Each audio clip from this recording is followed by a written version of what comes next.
Di TikTok, orang Cina keturunan yang ada di Indonesia tentunya bicaranya seperti ini.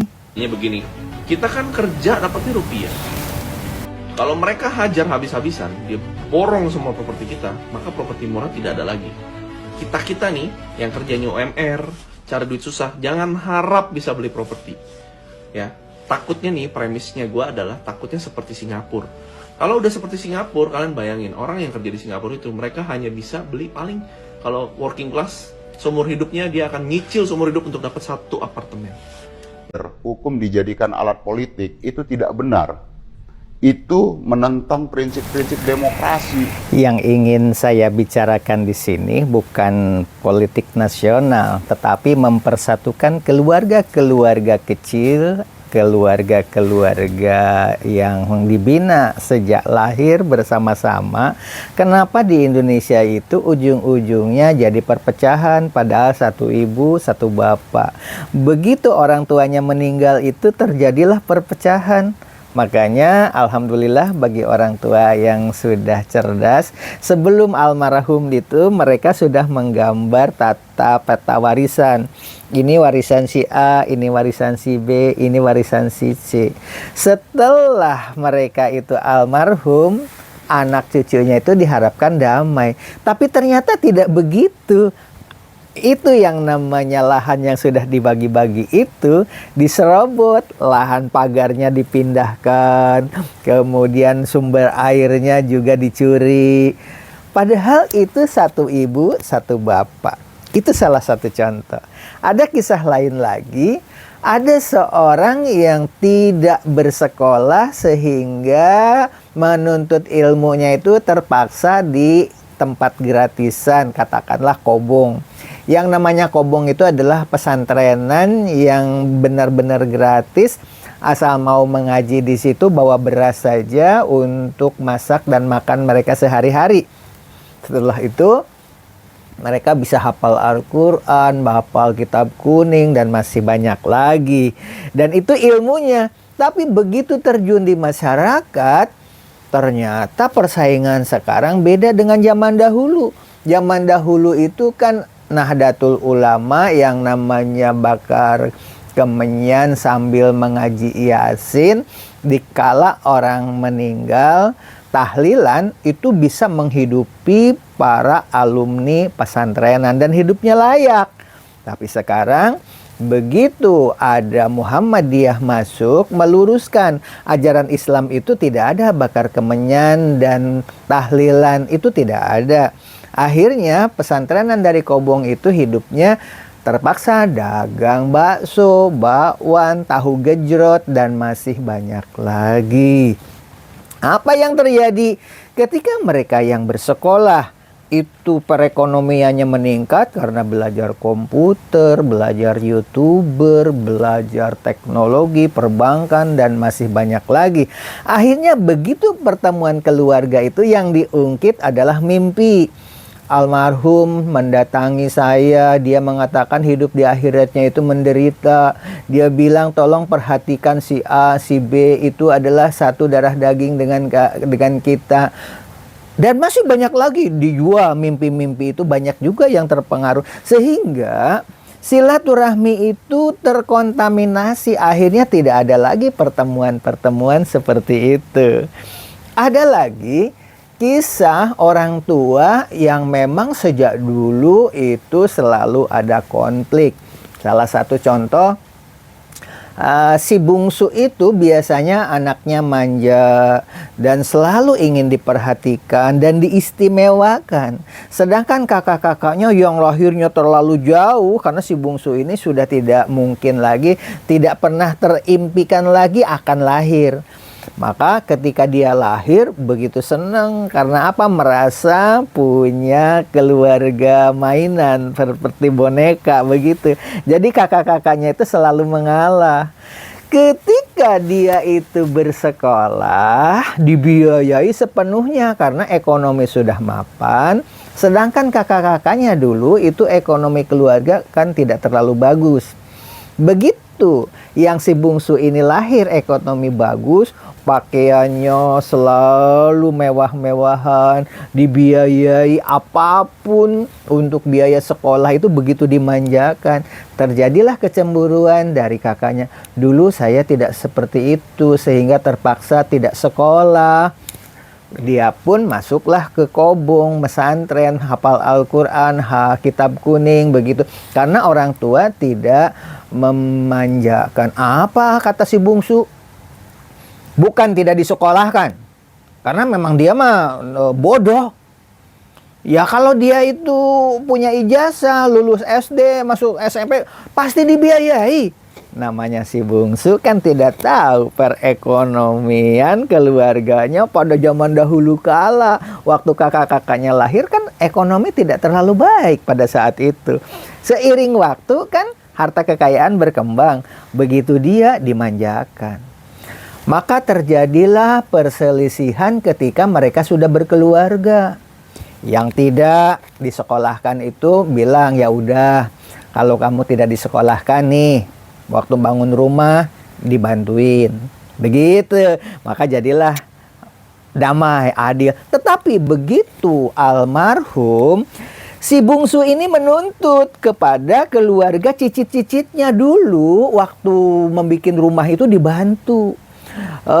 Dengan biaya dari kebun, ada yang pernah bercocok tanam kacang sampai bibit kacang-kacang itu sampai ke dengkul, katanya waktu itu dijual dan dipakai untuk pencalonan lurah, untuk membiayai A, membiayai B.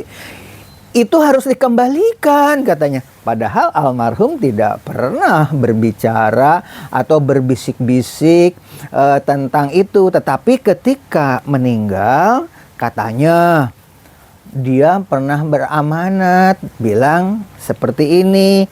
Yang namanya amanat itu kan harus ada saksi. Tapi kalau pengakuan sepihak, ya tidak berlaku. Akhirnya terjadilah konflik. Dan itu terjadi di keluarga saya pribadi. Sekarang ini yang punya niat untuk bersilaturahmi, kumpul-kumpul. Di dalam kumpul-kumpul itu bilang jual mimpi. Ada yang mengatakan merasa tidak adil karena dulu itu punya utang orang tua itu. Supaya hidupnya tenang di akhirat, tolonglah dilunasi. Berapa utangnya? Tidak jelas, tidak mau mengatakan angka berapa. Dan itulah yang terjadi. Nah, di awal video ini kan berbicara tentang negara ya.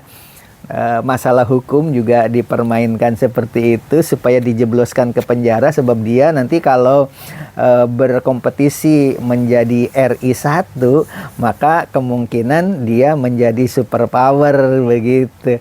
Inilah yang terjadi. Jadi yang paling penting sekarang, bagi bangsa dan negara kita perbaiki dulu keharmonisan di keluarga kita masing-masing. Ketika terjadi rongrongan dari luar, seperti apartemen yang dijual ke penduduk dari Tiongkok, ke orang-orang luar negeri. Orang luar negeri katanya di awal video ini kan dijelaskan bebas membeli properti karena harga apartemen itu tidak laku, makanya dijualnya ke orang luar negeri. Orang luar negeri itu kan dolar ya.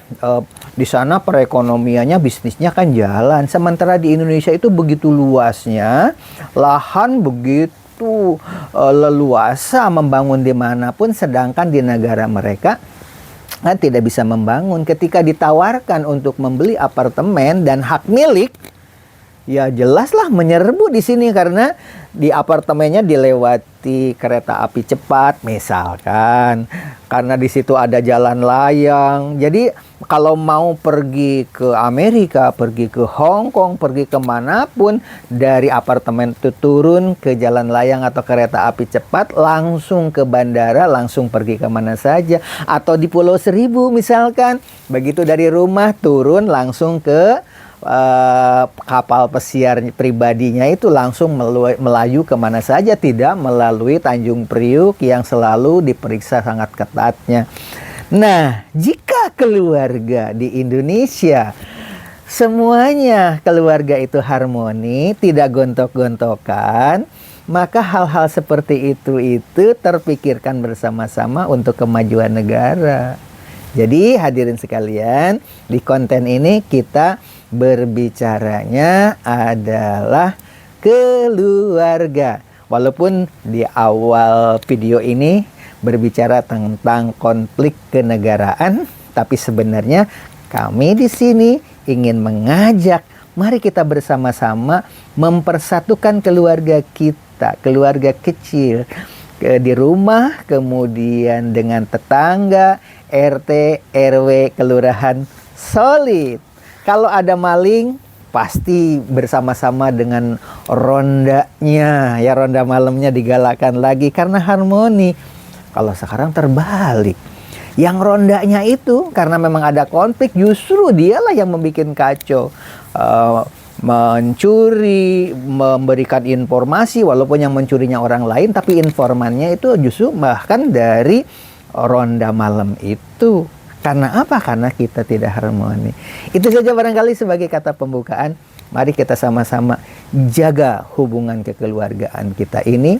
Ada hubungannya dengan tadi menjual mimpi, atau orang yang sudah sepuh, sudah sebentar lagi almarhum karena sudah tua dan kembalikan ke perilakunya, ke perilaku kekanak-kanakan. Dia ngutak-ngatik konflik masa lalu dengan orang tua kita. Sementara kita kan cucu dan cici tidak ngerti tentang masalah itu. Ketika kita ditagih sekarang ini untuk mengembalikan harta kekayaan yang pernah disengketakan mereka, gimana jadinya? Harusnya kita kan adab hormat kepada sepuh itu. Zaman Rasulullah tampaknya kebalikan dengan cerita ini. Ingat peristiwa Nabi Yusuf yang berantem atau berkelahi karena kecemburuan keluarga besarnya itu. Kakak-kakaknya memperdaya Nabi Yusuf, bahkan Nabi Yusuf dimasukkan ke dalam sumur. Tapi Nabi Yusuf begitu dekat dengan Allah Subhanahu wa Ta'ala. Apa yang terjadi? Akhirnya Nabi Yusuf ada di keluarga kerajaan, dan ketika keluarga besarnya itu datang meminta bantuan kepada kerajaan, dan yang meladeni adalah Nabi Yusuf yang sudah jadi pejabat saat itu. Akhirnya disampaikanlah pesan-pesan untuk mendatangkan orang tuanya, yaitu bapaknya sendiri. Akhirnya pertemuan Nabi Yusuf dengan orang tuanya begitu harmoni dan dikisahkan di dalam Al-Quran.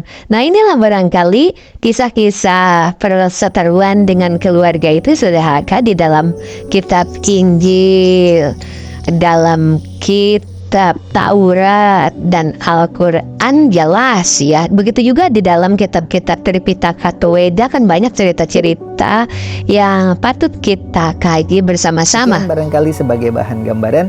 Wassalamualaikum warahmatullahi wabarakatuh.